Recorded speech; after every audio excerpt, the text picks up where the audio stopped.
LDF വന്നാൽ അതിരപ്പള്ളി പദ്ധതി നടപ്പാക്കുമെന്ന് CPM പോളിറ്റ് ബ്യൂറോ അംഗം പിണറായി വിജയൻ നവകേരള മാർച്ചിനിടെ വ്യക്തമാക്കിയിരുന്നു.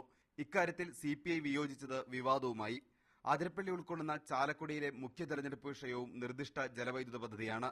അതിരപ്പള്ളി പദ്ധതി ജനങ്ങളുടെ ആശങ്ക പരിഹരിച്ച് വെള്ളച്ചാട്ടത്തിനും ആദിവാസികൾക്കും ഒന്നൊരു ദോഷമില്ലാത്ത രീതിയിൽ നടപ്പാക്കാൻ കഴിയുമെന്നാണ് ഞാൻ മനസ്സിലാക്കിയിട്ടുള്ളത്.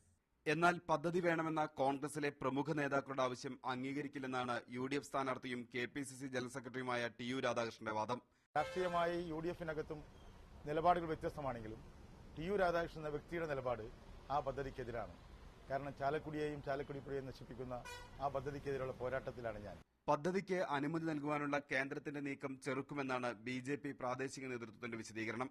അപ്പോൾ ആ പണം ഈ അതിരപ്പള്ളിയിലെ ടൂറിസം മേഖലയിൽ നിന്ന് ഞങ്ങൾ ഉണ്ടാക്കി കൊടുക്കാം എന്നുള്ള ഒരു ഉറപ്പ് കേന്ദ്രത്തിന് കൊടുത്ത് ഈ പദ്ധതിയിൽ നിന്ന് കേന്ദ്രത്തിനെ പിന്തിരിപ്പിക്കാനുള്ള എല്ലാ ശ്രമം ഇവിടെ NDAയുടെ ഭാഗത്തുനിന്നുണ്ടായിരിക്കും. അതിരപ്പള്ളിയിലെ ഊരുകൂട്ടങ്ങളുടെയും ചാലക്കുടി പുഴയുടെ തീരവാസികളുടെയും രാഷ്ട്രീയ നിലപാട് തിരഞ്ഞെടുപ്പിൽ നിർണായകമാകും. ശ്യാംകൃഷ്ണൻ, മീഡിയ 1, തൃശൂർ.